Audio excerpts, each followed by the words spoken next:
no place to put your stuff, is it? Good morning, I'm Dr. Tom Huebner. I'm the president here at Meridian Community College, and I know you have lots of questions about the start of the fall school year, and we've been working very, very hard, and we've got some of my colleagues here who have, we're going to answer questions that you have so that you can be as prepared as possible. But I have to tell you, we're really looking forward to having you back on campus in the fall, and we know things are uncertain. We know things are a little bit tough and even a little bit difficult, and we certainly can't predict the future, but we're taking as many steps and precautions as possible to prepare our institution to have you back. So I'm Dr. Tom Huebner, I'm the president here, and I'm going to just kind of go down the line and let everyone introduce themselves. And I'm Soraya Welden, the Vice President for Operations. And I'm Joseph Knight, the Vice President for Workforce Solutions. Marie Roberts, Director of Digital Teaching and Learning. I guess we're just going to get started. I'm going to let Marie, you're going to be our MC for the event, so I'm going to kind of turn it over to you and let you get started with the questions that people probably have for us. So if you have questions for any of our representatives here across our campus, feel free to comment on those, and we'll be happy to share those. So the first one that we want to kind of get started is, what's happening this fall? When do we open? What's that going to be like? Well, I think I could jump in first. Classes start August 17th, just like we've scheduled. Now we are scheduling the semester for our face-to-face classes to finish prior to Thanksgiving. And of course, then we'll offer a Merry-mester like we always do, and we hope this year will be even an enhanced Merry-mester. In other words, more classes than we normally offer. But we're opening on August 17th, just like we normally do. We'll have a number of precautions in place, and those include what you'd expect if you have any of the symptoms of COVID-19, which of course would include a fever or runny nose or sore throat, the various symptoms which you can find out about on our website. Then we would ask that you stay home. But when you come to campus, we want everyone to be wearing a mask, and in fact, the college will be providing a mask for our students and our faculty and our staff members as well. But if you don't have a mask, you need to go out and get one so that you can have that when you come to campus. In addition, we're practicing social distancing in all the ways we possibly can. There will be some cases in classrooms where 6 feet isn't quite possible, but we'll be doing certainly the best we can with regards to that. In addition, hand sanitizer everywhere, encouraging people via signage to wash their hands, to make good decisions about how they interact with others. But mostly, people just have to practice good judgment about how they interact with people, where they go and what they do, and that's not only on campus, but certainly it's off campus as well. And so, but within kind of that general framework, each of our departments and offices and classrooms will have specific protocol that fit that general framework. So folks have been working hard on that protocol, and we'll continue working hard on that, and so that we're able to have classes and be back to campus as close to normal as possible. Yeah, and I just add to that, we will actually open to the public this coming Monday, July the 6th. So we do welcome the public back on campus, and we will be here to serve students. We encourage all of our students, if you can, to make an appointment to speak with either your advisor, our admissions staff, or our financial aid office staff. That would be probably the best idea, so that you have a specific time to come in, talk with the person, and then be able to safely leave campus. Our contact information for all of those offices is on our website. And when you do come to campus, you're going to notice that we have signs posted. We have round stickers on the floor so that we can help you keep in mind the 6 feet apart social distancing aspect that we would like to make sure that all of our students and guests are following. That's one thing that we're trying to really educate and emphasize with everybody as they come back, that we do want to follow protocol. Like you said, wear masks. We have hand sanitizer all over campus for everyone to use to try to keep the spread of COVID-19 down on campus. And let me add, from the standpoint of opening back up to the public, that's really for our students. We have some rental spaces and things of that nature that we're not opening back up at this time. Yep. Our Career Center is open for testing for those individuals that need to take certification tests, and for our students as well, but the front part of that building is not open for internet search or job search or things of that nature, but there is information on our website that companies are continuing to post job positions there as well, so they can go to the website and get mainly what they need from that. So I think that kind of leads us into a good conversation about what does the fall semester look like as far as classes? What classes are we offering? How will they be the same? Maybe how will they be a little different? Joseph, do you want to kind of hit us on the workforce? Sure, I'll start us off on that. First of all of our classes on the workforce, and I believe general education side as well, have been classified as a hybrid class, which simply means that you don't have to come into the classroom every single time to meet face to face. In the career technical side, though, we want to meet as much as possible face to face. And that is the plan moving forward, unless we get into a situation like we did in the spring where we have to stay in place. Of course, we've already talked about social distancing. We're going to do our best to keep everybody 6 feet apart. However, we know that some of our room sizes and some of our labs, it's just impossible to do that. And also in our healthcare divisions, it's impossible. I know that we're not 6 feet apart today because we just can't spread out for the cameras to catch us, but kind of the same scenario in a healthcare related field. You know, you may have to take somebody's blood pressure. You may have to do, you know, something of that nature where but you'll have on gloves, you'll have on face shields or masks, and there's protocol, and you'll have basically the same partner throughout that process as you do that. So class will be as normal can be. With contingencies. On some days, the instructors say, hey, I only want half the class to show up on Tuesday, and the other half I want you to show up on Thursday, and your assignments are on Canvas, and so on. But those would be rare situations, but it would increase if levels begin to escalate and we have to go back in and stay in place. Then we will do like we did last semester, bring folks in for their skill checkoffs as needed, and then all of their work would be done online. But that's not our intent to begin with. Face-to-face is our intent. Right. So. And I would say that the general principles apply also to our university transfer classes. We're meeting face-to-face. Those classes will all be hybrid courses. In other words, an instructor will be able to teach face-to-face and also be simultaneously sharing that information with students via the online format. And so that gives the instructor and the student some flexibility. But each class will have kind of its own personality and its own way of kind of interpreting that and dealing with that in ways that meet the needs of that class and that particular instructor and those students. So we're excited about how that's going to play out. And it really is a good model for the future, where we have the face-to-face elements and we also have the online elements that are kind of merging and mixing. I think it's a good time just to kind of remind students it is of the utmost importance to check their email, to stay in contact, because their instructors will be communicating. I want you here on this day. Please don't come on that day if they're having to make those types of preparations. So if you have a student, please just encourage them to check, stay in communication with their instructor. No, I mean, I can't stress that enough. When there are 1,000 ways to reach people, it makes it more difficult to reach people, because we're putting information on social media, we're putting information online. We're encouraging students to contact their instructors via email. Check with your Canvas account, see what information is there.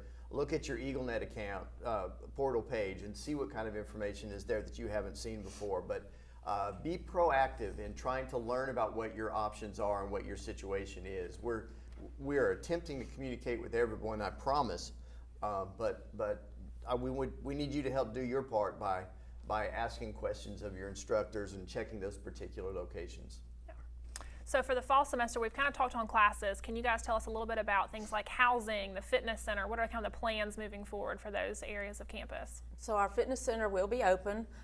We will have limited access, say, to the pool and possibly the locker rooms and showers. Some of that may be limited. We will also have our weight room and cardio equipment available. The weight room is a smaller area, so we may limit the number of people per time as they work out. And then, of course, we're cleaning before and after when people go in also to work out. Also, for housing, we do have housing open. We will be having students in the normal capacity per rooms. We are told that our housing is close to capacity for this fall, but we still may have availability. I encourage people who still would like to find out about housing and availability to contact our housing office. If we are full in our housing units, we can certainly put you on a wait list, which, it's possible that we could accommodate you. So we do encourage you to continue to reach out to our housing staff to complete that application and go ahead and have that on file with us. Great. Now, I will say that there will be some places where students normally would kind of hang out and gather that will have very limited space and restrictions on the use of that space. And we certainly will open those things up as we're able and when we're able, but probably beginning. Like someone asked me earlier, and I said, if school started tomorrow, certain buildings are probably going to be very, very restricted in access. And I know you understand this. I mean, we can't predict what the scenario is going to look like August 17th. I mean, we can hardly predict what it's going to look like 2 or 3 days from now. So I just was on a conference call this morning with Dr. Dobbs, the state health officer, and he talked about some of his concerns, and he talked about the need for us to restrict spaces where people gather. So, those are the kinds of things we're going to do, and so do the best we can with regards to keeping people safe. Right. For instance, our Student Life Center, the Quave Right. Student Life Center, may not be open immediately when we return to school, or it may be open to just a few at a time with some cleaning protocols that we try to implement in between visits. So we do want students to be prepared for some of those things, like you said, that may be limited where they gather, that we may not be able to do that like we were. Some of the other student services in particular are things like library access and tutoring, and so in addition to having those in limited capacity, we also offer online versions as well. So you can connect with a librarian or connect with a tutor either through one of our online platforms or in one of a limited face-to-face capacity this fall as well. So then the last one we want to check in on as far as the student services go, talk to us about the cafeteria. We need fried chicken Thursday. Boy, everybody wants to know about the cafeteria, so that's good. So our first priority will be addressing the food needs of our students who are in residence halls. So the cafeteria hasn't, the company we work with is like everyone, waiting. They've got a number of different plans that they'll be able to put in place depending on what the situation is like on August 17th. And those plans range from providing packaged meals to students in residence halls all the way up to just shy of full service. And so they're working very hard. They're accessing the best literature and the best research on the best ways to do that. They're interacting with all the presidents at the various colleges they serve to try to make good decisions. I suspect right now that in a best case scenario, we won't have a food buffet, any food lines, buffets. So it would be served food perhaps, and restrictions on where folks could sit. That would be the best case scenario at this point. And the worst case scenario would be packaged meals delivered to people in residence halls. So at this point, we don't know yet whether it will be open for the employees or even the general public. So we just ask people to be patient with us with regards to that scenario, and as soon as those decisions are made, they'll be announced. But I know you understand that the situation we face today is likely to look very different than it will 6 weeks from now. So and the reason why these questions are sometimes difficult to answer is because we want to just say, well, it's just like normal. It's going to be open just like normal, and so we're working toward that. But if the scenario, the situation we're facing doesn't allow for it to be normal, we're not going to be normal. So sometimes it just takes a while for us to be able to know that. So as long as we're 6 weeks out from that decision, we're not going to make an announcement about how it's going to be, at that particular time. I think that makes sense. Yeah. Right. So it sounds like all of our respective areas are making plans, maybe just to kind of have responsiveness depending on the environment that we're in, right? So let's talk worst case scenario. What happens if a faculty member, a staff member, or a student is diagnosed with COVID-19 and that test comes back positive? What are our steps to responding to that situation? Well, the first step is that student or employee must tell someone here on campus. Exactly. The student will report to someone in student services. We have contact and email of someone they would contact there. An employee will contact our human resources office. We're going to require that. If someone is found to be positive, they need to report. Second of all, and the person needs to stay home. You're positive, stay home. Don't come to campus. We can't stress that enough. It's for yourself and for others. At that point, Also, the student will be instructed to complete a form, an intake form, what we'll call that, where they're going to tell us where they were maybe over the last couple of days as they have onset of symptoms or were tested positive, to give us an idea of how much time they may have spent in different areas on campus, so that we can then reach out to those folks that maybe have been exposed to that because they were near that person, so that they can take precautions themselves. If that person that they were around was high risk, that person may want to go home or quarantine themselves so that they don't risk other people and anyone maybe at their home. So we are finalizing that process, procedure, and that intake form this week. We hope to have that available within the next 2 weeks, hopefully at the latest, so that we have a process in place to intake the information, work with the student to make sure that they are safe, that they stay home, get well, and then instruct them when they can come back to school or work. So they call this contact tracing, and we have a committee of people chaired by Ms. Welden who are working on that specific task, and so we'll have very specific step-by-step procedures. But at the end of the day, if you have the symptoms, don't come to school to tell someone. Email someone. Don't go out in public if you have any of the symptoms. And I know you may not know. And but if you just have a feeling that you might have the symptoms, I would encourage you to stay home. Or if you've been exposed to someone. We had a scenario on campus 2 weeks ago, I suppose, where some of our personnel were exposed, and the person to whom they were exposed tested positive, but in that particular building, everyone in that building was wearing a mask. Everyone in that building practiced hand sanitizing, hand washing, social distancing, and no one in the building tested positive. That's right. So they all tested negative, even though they had a confirmed exposure in that building. So talking with health experts, they're telling us that if people will just do those things, it will help mitigate any kind of possibility, risk of exposure. And I know you were going to talk specifically about healthcare related programs. Yeah, so there's two different classifications of risk to exposure. When you're in the healthcare field, it's a different classification because a healthcare worker is fully dressed in PPE or protective equipment for that purpose. So we actually have some meetings this week with some local healthcare facilities to discuss the protocol of when our student comes in contact, one of our healthcare students come in contact in their clinical setting.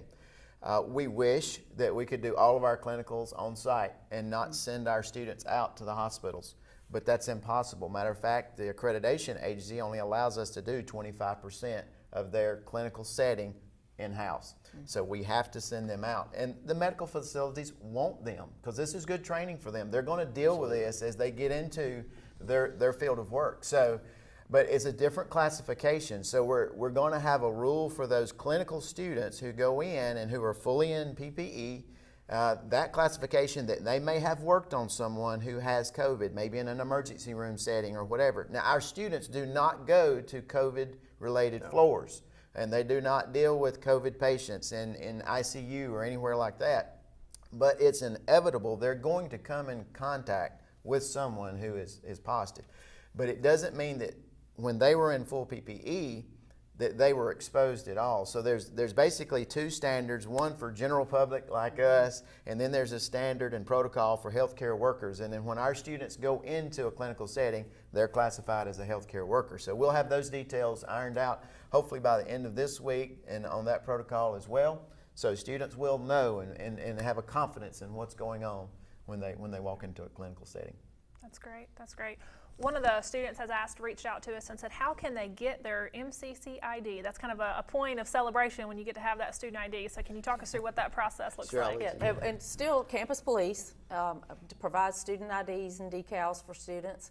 And you'll notice in Ivy Hall when you walk in, things are a little bit different. We don't have the doors where you go right into folks' offices like you used to and like you may be used to. So there will be some protocols for probably one at a time within the office area where you get your decal and your ID made. but we will be doing that, and just be prepared that you will be socially distanced and in line, spaced out when you come in to get those. So we'll add, services. we need your driver's license, your vehicle registration, and now your face mask. So bring those 3 That's things. correct. Now you can take your mask off for your picture. We won't Yeah. make you wear your mask for your picture, but make sure you bring your mask with you. That's right. So one of the things that we've been talking through with all these plans and preparations is flexible delivery of instruction for students, right? Some may come face-to-face, some may get it online, some may have virtual clinicals, some may be going out to clinicals. What have we instructed our teachers and our faculty about in working with our students with this flexible attendance? Can you guys speak to how our faculty are preparing to serve our students? Yeah, I can speak. We've actually went through our division chairs, and they've been talking with faculty. And if someone comes in with a positive, test, we don't want them here, as it's been repeated and repeated and repeated. We love you, but please that's stay right. home. So they're going to have to stay out for a couple of weeks. So with the Canvas model, with the hybrid model, what would have to be made up in that process is the testing. They could do all of their online work, and of course, if they have skill checkoffs, they will be allowed to come in later when they get well to pick up from where they left off with their skill checkoffs.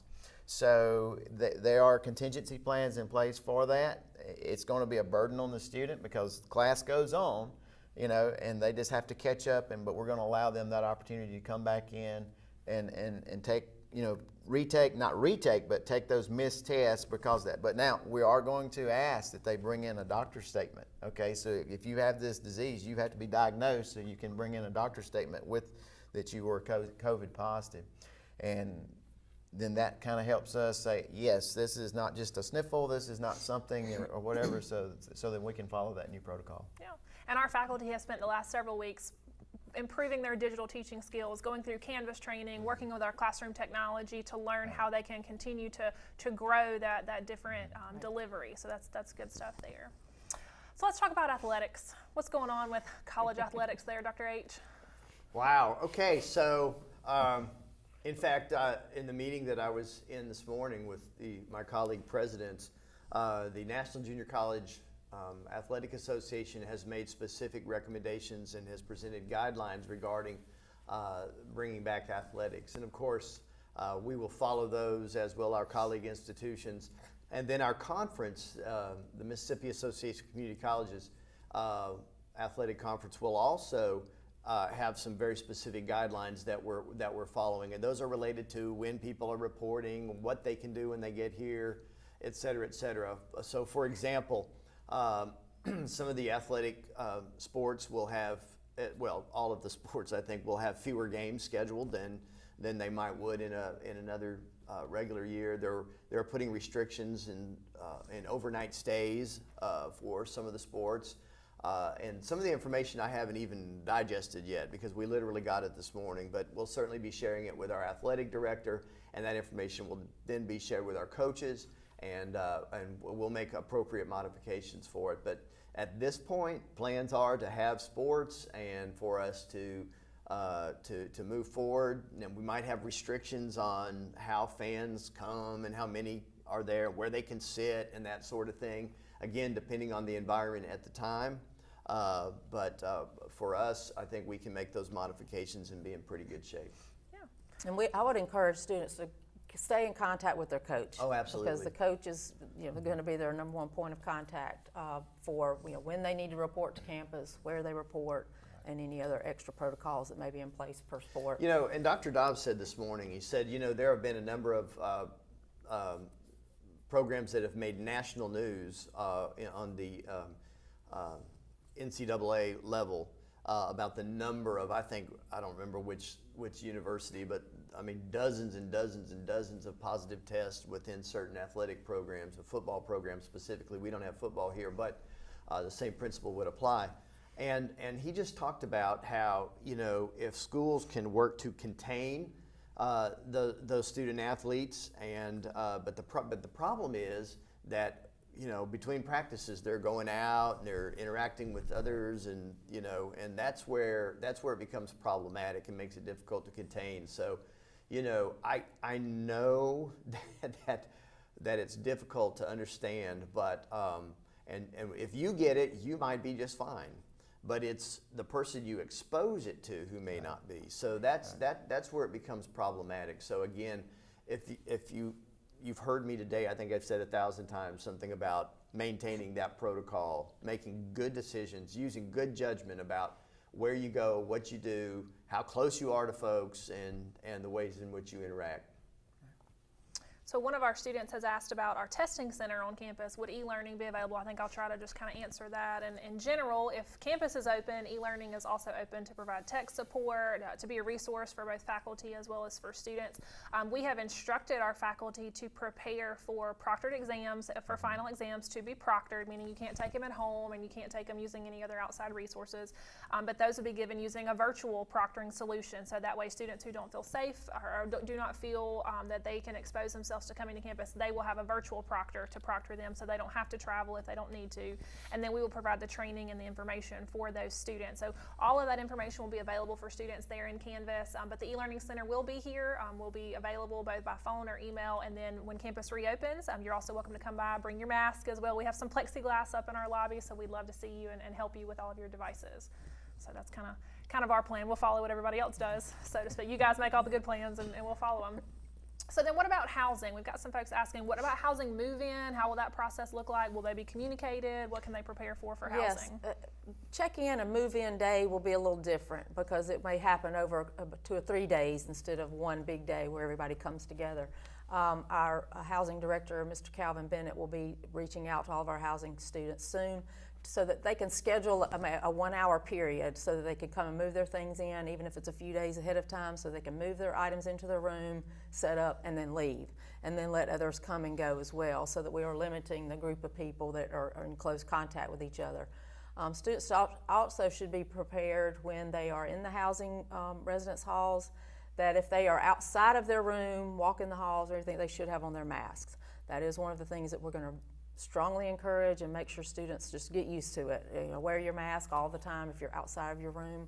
And like we mentioned earlier, the gathering areas, especially within Elliott Hall, those will not be available. We're not going to encourage folks to gather in groups like that you normally would. So be prepared for those differences in the housing units. We've talked a little bit about students who may need to change between online or face-to-face. Do we have some guidelines in place for I'm a student, I sign up and I say I want to be face-to-face come August, and then life happens. Something comes up, I want to switch maybe in September into an online environment. Do we have some steps in place that students could have that flexibility in at least some of our programs? In the career technical side, that would be very difficult just because of the nature of the skills training portion of that. Now, from an academic standpoint on general education, I think that would be possible. And it really kind of depends on a number of factors, so it's difficult to make a blanket statement, but I would encourage a student who is in that situation to speak with their instructor first and their advisor as well, and then see what the options are.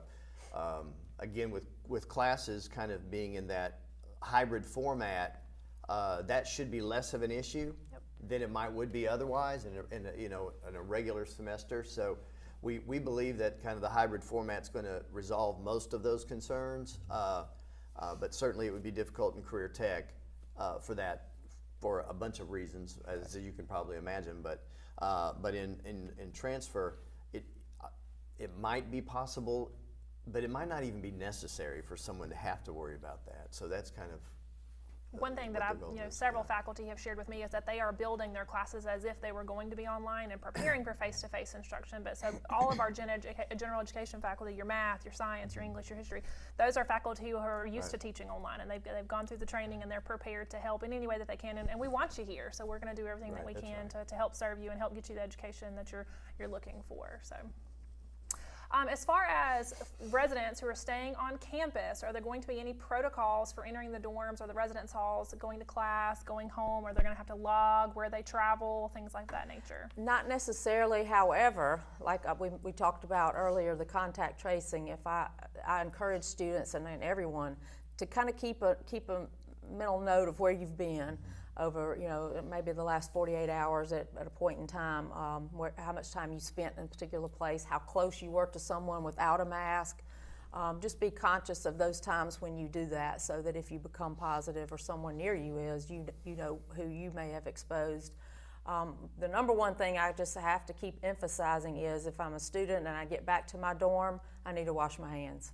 Just as soon as I walk in, just make it a habit to go in, wash my hands. And hopefully our students, you know, you're going to clean your room as you normally would, maybe, Well, hopefully, yeah. right? More so. One can hope, actually. right? And so just, you know, just keep those, your usual cleaning standards that you follow. But number one, wash your hands. Just wash your hands. We've talked a little bit about traveling and coming and going, and we've made some adjustments to our academic calendar for the upcoming fall semester. Can y'all speak to what those date changes and what the intent Sure. of those changes were about? Absolutely. In fact, if you go online right now to our website, meridiancc.edu, you can get a copy, pull up a copy of the calendar, and the calendar's been adjusted for new dates. So, for example, previously we had, I think it was October 11th and 12th were scheduled as fall break dates. Those are no longer fall break dates. And Thanksgiving was for the entire week, and then we were going to come back like we would normally do, but not this semester. This semester we're going to be completing the semester with final exams on, I think, November, it's that Tuesday, is that the 24th of November? Right. And so the semester will finish. Now our graduation, which at this point will be an online virtual graduation, will take place on the same date. If you're in Mississippi Virtual Community College courses, that will have the same calendar as it's always had, but that doesn't require you to be on campus or anything. So, and then there will be some limited cases where a student who is in a career technical program that requires clinical hours or some sort of hands-on training or something of that nature, where they may have to extend past that Thanksgiving date. We don't think by much. They're all working to try to resolve any kind of conflicts there, but it might be that you have to, a little bit. But so basically, we're just cramming the semester from 15 weeks into 13. So. And how we've done that is we don't have a fall break. Right. And we normally take off for a My College Cares Day. Right. So that's 3 days that we gain back. Right. So basically students are missing one class day in a normal setting. So you address the clinicals and some of our skills training that it will be difficult, but most of our instructors think they're going to be able to do it. So we think we're good. Yeah, that's good. So to reiterate, don't make fall break travel plans. No Right. fall break And plan travel on being with plans. us Monday That's and right. Tuesday of Thanksgiving Right. week. That's right. But then at Monday that and time, Tuesday we of will cut Thanksgiving. you loose and Well, you'll get and even then, so make sure you look and see what your final exam testing schedule is going to be like during those dates, because we could say this any semester. It doesn't always fit on your classroom date, so you just have to make sure you're aware of your final exam test time. But that Monday and Tuesday, we have final exams scheduled of Thanksgiving.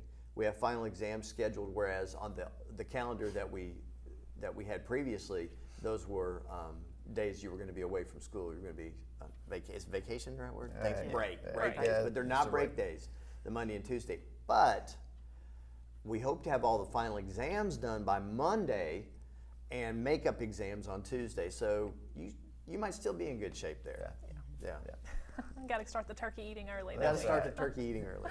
All right, so what about, we've talked about, we have some online classes, we've got some hybrids that are now been set up, and so are there any fee structures changing because of these different modalities or the different deliveries, or are we charging people different depending on the type of class they're in?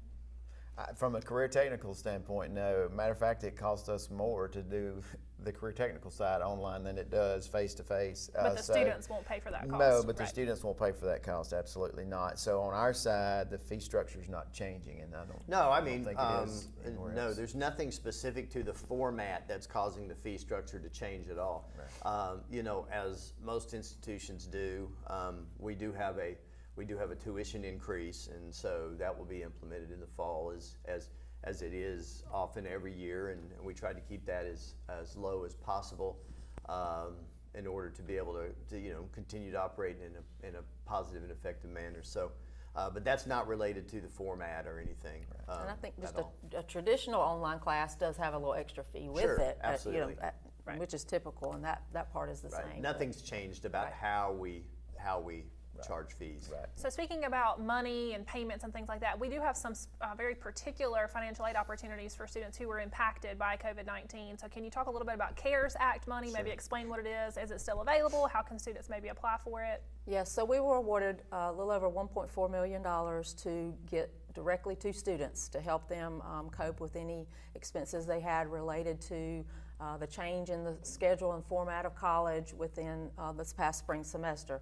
So students who were enrolled at MCC as of March 13th, they are eligible to apply for what we call CARES Act or Higher Educational Emergency Relief Fund grants. We still have funds available. We meet once a week to review the applications that have come in during the week to award those, and we are still awarding those. We are encouraging people to please apply if you have not. If you were here in the spring 2020 semester, we encourage you to go online to our website, the HEERF page on our website. At the bottom of that page, there is a link for you to click on, and you can apply for funds through that grant. You do have to be what is called Title IV eligible, and for us to determine that status for you, you do have to complete the FAFSA either for 1920 or for 2021. We can use either of those to determine whether or not you may qualify. If you are eligible, we are mailing checks once a week and out to students. You don't have to have a zero balance with us. That money goes directly to you no matter what your status is as far as any account balance you may have. So, Great opportunity for our students. So we've got some folks who are excited that we are reopening campus July 6th, and they're already wanting to schedule a campus tour. Are we doing those? Can they still book them? What's the best way to go about? Can they just show up, or should they maybe? I definitely recommend making an appointment because those will be obviously try to keep those groups very small. We'll have most likely either our college recruiters or an Ivy League student recruiter who will show you around campus. But again, bring your mask. You will have to have your mask on to communicate with with your tour guide and to go into the different places on campus. But we'll be open for tours. Awesome. Well, so we talked about we were going to take away some fall break, and now the students are worried that we're going to make them come to class every Friday. Are we going to have Friday? Like they're really worried. Like, you're taking away fall break, or are you going to make me come to class on Friday? Can you tell us a little bit? Do we have any plans of implementing that? There may be some possibilities for 1 or 2 Fridays. Whew. For Okay. not every Friday. And that would be career tech. It's mainly career and technical because on the career technical side of the house, you have to get those hands-on skills in. I mean, that's just part of your curriculum. And to be honest with you, that's the major part of your curriculum. If you've taken a 4-hour class, the students already know if they're sophomores this year that if it's a 1-hour lecture, they stay in lecture for 1 hour that week, and they stay in the lab 4 hours that week. So, or 6 hours, just depending on what the hours of that particular class is. So, in order to get that seat time in and make sure that our students get what they need and be prepared for the workforce, there may be an occasional Friday, but we're trying to avoid that as much as possible. And that's really up to the instructor based off of what they may decide to go an extra hour every day if each student in the class can do that. But we know some students work, and we also know that they work on Fridays as well. So we'll work around those issues as they arise. And on the university transfer classes, I don't believe we have any plans to have classes on Fridays. So again, there'll be the hybrid format, and so our instructors are working to, put all that information in a way that you can access in multiple formats. And we just say that just as a precautionary. We don't want students to come in and say, oh, by the way, you're going to have to do, a couple of Fridays. We're not anticipating that, but we're just saying that just in case. It's almost like, we said a few minutes ago, we're losing basically one day. If a program met every Friday, which we have some programs that do, now they're losing 2 days. So there's some challenges there.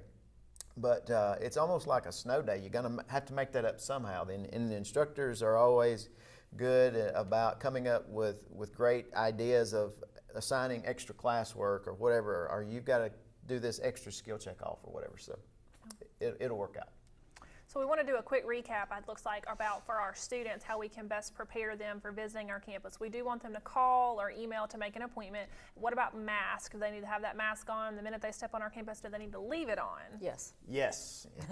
We want you to leave it on. I want you to leave it on. Please do so. Put it on, leave it on, and And in addition, I mean, there might be some classes. In fact, I know there are some. I'm thinking about welding, for example, in which they're not going to be wearing this kind of a mask. They'll be wearing another kind. So, but by and large, students should come prepared to wear a mask when they're on campus. So the rule is right now under the state of emergency that we're still in, if there's 20 people in a room, they have to have on a mask if they're within 6 foot of each other. Well, and at best, most of our classrooms we can spread people apart 6 foot, but not all classrooms, and so we just don't have the resources to basically split that class, especially on the career and technical side. So the mask is so important, and it reduces, as was stated a little bit earlier. It's not a matter if we have a student or a faculty member. It's just a matter of when. Right. So it's when you look at it in those terms, and then with that concept in mind, when I wear my mask, I'm protecting you, and then when you wear your mask, you're protecting me. Right. And then when we're both wearing a mask, we're protecting each other. So it's a dual, capture. So it just makes sense. I don't like it personally. It's bothersome and so on. We've all got 'em. Yeah, and everybody's got them, and no one likes it. But for our safety and for our fellow mankind and safety, we need to do it. Right. We need to do it. So I personally like it when Joseph wears a mask, and I don't have to wear it. So speaking of masks, you had previously mentioned that we may be providing these for students. Is that the case? How will they go about getting them? What's the kind of logistics there? So we're working on the distribution plan for that. Thank you, Dr. Roberts, for asking that question. We don't quite have the details out yet how we're going to distribute those masks to our students, but we're going to, through some dollars that we've been appropriated, going to purchase a masks for our employees, and then for one per student. So now listen, one for a student is not going to get you through much, because you're going to need to have a supply of masks. And so I encourage you, if you don't have that, I encourage you to begin thinking about how you're going to do that, because they need to be clean and laundered and that sort of thing. So turnaround time might be difficult, but when we get that plan together, we'll certainly notify everyone how we're going to get that, those distributed. It will be much closer to the start of the school year, August 17th. And in addition, though, some of our offices will have backup plans, but I don't even want to talk about backup plans, because I want you to wear a mask. I want you to bring one to campus, and I want you to have one with you. That's the best process. That's the best thing we can do for the safety of not only you, but the safety of others. And I know some people, they don't like to wear a mask. I get it. I haven't met anyone who likes it yet. None of us like it, but it's what we need to do in order to keep our community safe. And it's not about you. It's about the others whom you will expose. And so we encourage you to, we're requiring you to wear a mask. Yeah. So we've had a couple of students ask questions about what opportunities are still available for me this fall. Things like, can I still get into the Honors College? Can I still sign up for orientation? Some of those normal things that we're used to seeing. Well, let's talk about some of those things for our students. What's still available? What can they still do between now and August 17th? Well, orientation, we still have, I think, 2 or 3 more sessions. We have moved those to an online format. That information can be found on our website through our recruiting link on our website to sign up for and get more information about our orientation sessions. We encourage students to do that. You still can get a lot of good information through our orientation sessions about what you need to have and be prepared for when you get to campus in August. Obviously, at that point, then you get to register. You get to make your class schedule, and that's exciting. And students don't need to forget that that's what the main point and the goal. And the sooner they go through orientation, and the sooner they get their advisor, the better the class selection to pick from. That's right. Urgency is of the utmost. Well, That's correct. In fact, we're actually offering very personalized orientation sessions as well. So I would just encourage folks to contact recruiting. Or even advising if you are a returning student, but if you're a new student, recruiting and learn about that. But there's plenty of time for you to get registered for classes. And that's one reason we're opening up.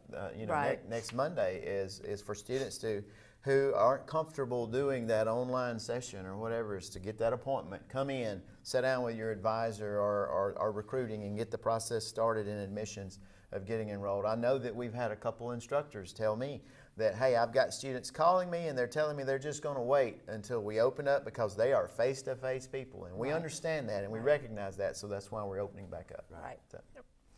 The Honors College, our Phil Hardin Foundation Honors College, is geared towards high-achieving students majoring in university transfer majors. So not a career tech program, but they're planning on moving to a four-year university when they leave us. And I did get notification that they are still accepting applications. Great. We're promoting. We would love to have you. So that information is available out on our website. Some additional scholarship opportunities, some travel opportunities, and a small cohort of students who really kind of work together and do leadership development. That's really a great program that we're really proud of. So if you think you have an interest in that, think you would qualify for it, I encourage you to make an inquiry to our folks who run that program. That information is available on the website, as Dr. Roberts shared. But it's a great program, and I'm glad to hear we're still have some seats open. We've had great, wonderful numbers in that program the last few years, and I understand the numbers are still good this year. So, but we want more. So what do you tell the student or maybe the parent who are sitting at home right now watching this and thinking, I'm going to skip a year, I'm going to take a gap year, I'm going to stay at home with mom and work a little part-time job, college just isn't for me this fall. What do you say to that student or that parent? I say come on. It's a great opportunity to come on and get your life moving. We really don't know how long this is going to last. The professionals are telling us that it may be fall of next year before we get back to some normal setting. But they don't know. We don't know. That's the reality. So I'm a firm believer we don't put life on hold, that we move forward and we put in precautions and we take precautions ourselves as well. That's right. But we move forward and we try to get to what our goals are in life. So I would encourage those students, don't set out a year. That's a year that you're not going to get back. That's a year that you're going to delay yourself in getting that, not a job, but the job that you want and the income level that you want. So, and education is a way to get you there. So I would encourage them to come on in, register, set up appointments, get online, whatever need that they have, we're here to help. So, Well, as a parent of an incoming freshman, I say no way to a gap year. I'm afraid if you sit out, you become, you lose that routine of learning and being online and being engaged in the classroom. Plus, I'm not sure if the job market is exactly where I want my freshmen, to try to find a job necessarily this point in time. Education and being enrolled in college is the best option. I mean, you're still going to build relationships here. You're still going to, and I tell folks, I told my daughters, the best friends you're probably going to have for the rest of your life, you're likely going to meet them in college. And so this is going to be a special place for you. We encourage you to take advantage of this opportunity to come now. Don't sit out and wait. Look, should I say this? I'm going to say it, but I probably shouldn't say it. Maybe if you're thinking about going somewhere else, take your gap year here. There you go. That would be good. So it's not too late. Like even if they have not started the process at all, it's not too at late. all too late. No. Okay. Please, contact us. And tuition guarantee is still available for local students who graduated this year and meet those program requirements. And if they don't meet those program requirements, we have other financial aid opportunities available, scholarships, other types of financial absolutely. aid. All of those are still Not too late available. to apply. We'll help you every step of the way. Federal, state, and local MCC scholarships, whether it be tuition guarantee or a number of different scholarship opportunities are still available for our students. So don't say, well, I can't afford it, or it's not something that I've got the money for.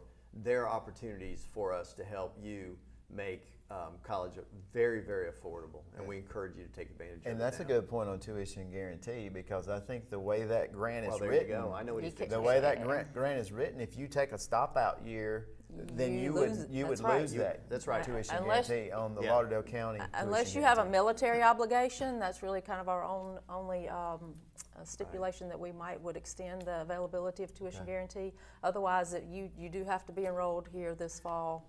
It has to be to this be fall. eligible. Like, so for Yes. example, if you think you want to go try it somewhere else and then come back, you will not get the tuition guarantee. That's only if you're enrolling straight out of high school. That's So correct. Yep. So another reason to encourage students Thank to you. right. Yeah. not take that gap year. Tell your friends about that too. One of the questions that we often get, especially from parents who are getting ready to send their student to us, is what type of technology is my student going to need to be successful this fall? And some of our career tech programs may have very specific requirements, like this type of stethoscope for a healthcare program, or this type of welding mask. In general, though, when we're talking about devices or computers, I typically try to encourage our parents to don't buy the cheapest thing on the shelf, and also don't go for the most expensive. Get something middle of the road.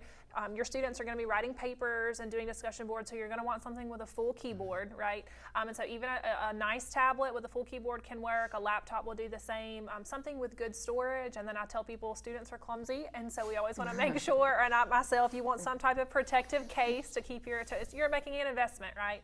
And I'll go ahead and tell you, I mean, I'm the tech queen, as they say on campus, but this iPad's 9 years old, and it's still rocking, and it does everything that I need it to do. And it's not the fanciest model, but it does everything that I need in order to be successful. So parents, if you're out there shopping for your student this fall, just kind of keep those in mind, something with good storage, something with a full keyboard, and we will help with every other thing that they need, help get them set up, help them install all of the software that they need, and we'll take care of them. And there are certain programs that do have specifications. Yes. For example, in our nursing program, they have a minimum specification on the device. Yep. And that's for the purposes of taking online tests and doing some of their assignments through that as well. So just make sure you talk with your instructor or the advisor of that area before you go out and buy something that doesn't necessarily meet the minimum requirements. So speaking of course materials and things that you may need, our bookstore has a full plethora of supplies and textbooks and things of that nature. What does that process look like now? Can we still buy books? Is it open? How do we get our materials? What does that look like?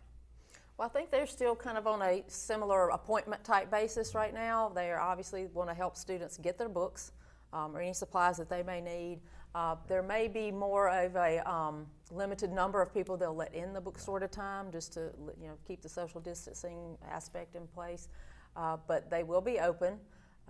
They will work with students who maybe need to make arrangements to maybe not come in. They've delivered books outside to somebody who's driven up to get their books. Curbside pickup. They are very friendly, customer-friendly group in the bookstore. Yes.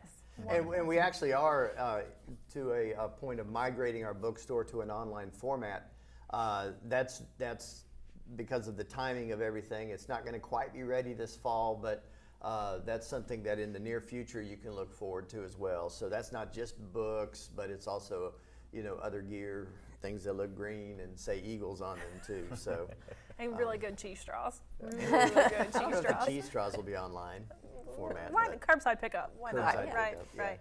Well, so we've talked about, we want everyone to wear a mask. We're requiring them to wear a mask on our campus. Is that going to be, we're holding ourselves accountable for that? Will campus police help make sure that the visitors to our campus and our employees are wearing those masks? Will they be an aid in that process for us? Well, I mean, I think everyone will, and we've got to empower each other to remind everyone how important this is and what a requirement it is.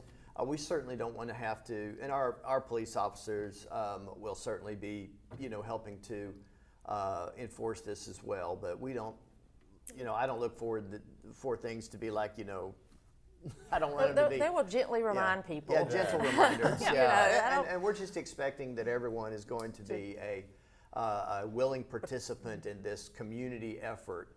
No one's trying to hurt anyone's rights or take anyone's rights away. And again, it's just a precaution that we believe is important, and we didn't make that up. I mean, it's based on the research we're reading and that information we're being provided by healthcare experts. So we've seen it work. Right. Yeah, We've seen it We've work. seen it We've work on experienced campus. We've So- seen it work. So. Are there some vetting questions or some statements that students and visitors to campus should need to agree to before they come? Can you kind of share with us what those, I know like anytime I've traveled to like a healthcare facility recently, they ask me those, are you running a temperature? Have you traveled somewhere designated as a hotspot? Will we have some type of similar agreement that students, agree to before they come to our campus? Yes, we actually had that in place before we started back up right after spring break this year. So that protocol has not changed. If a student, as we've said multiple times, and we can't say it enough, if a student has a fever, if a student has a cough or a runny nose, and they have those flu-like symptoms, because this disease is very similar to the symptoms of flu, then they don't need to come. And they need to assess where they are, call their physician and find out what's going on. The physician may ask them to come in to be tested or whatever. That's between them and their physician. But they don't need to come to campus if they're showing any of those symptoms. So that's the first thing. We need to self-identify, and we need to do a self-check every single day. We as employees do that now. Every day before we come in, we take a mental note. Am I good today? You know, am I feeling different? Am I healthy? Am I healthy? So that's a responsibility of each person as they come in. So, you know, and I know there's been questions like, are we going to be screened for temperatures and things of that nature? And I'll let Dr. Huebner add some more because he's talked to some local healthcare officials about that. But what we've discovered in the past is some businesses are doing that, some businesses are not. There's some inconsistencies involved when you check a temperature. For instance, if I'm a student and I'm in my 8 o'clock class and I got out a little bit late and I need to run from Ivy Hall down to Smith Hall and I'm just getting in the door before the teacher locks it, I'm elevated. So, and the teacher wands me and I've got a 100 temperature, and then they're not going to let me in, and all I did was run, you know, and I was outside and I was in the heat while I was doing that. So, and I could develop symptoms while I'm in the class as well. So there's some inconsistency there, but I'll let Dr. Huebner talk from a standpoint of what he has heard and what he has discussed. I mean, that idea of the inconsistency, and of course then the technology isn't completely accurate, and it doesn't always tell you whether or not you're even symptomatic. So it's one of those, just kind of a check, and in some scenarios we certainly will be doing that, but in general we're asking students to be responsible for, and our faculty and our staff to be responsible for that information themselves,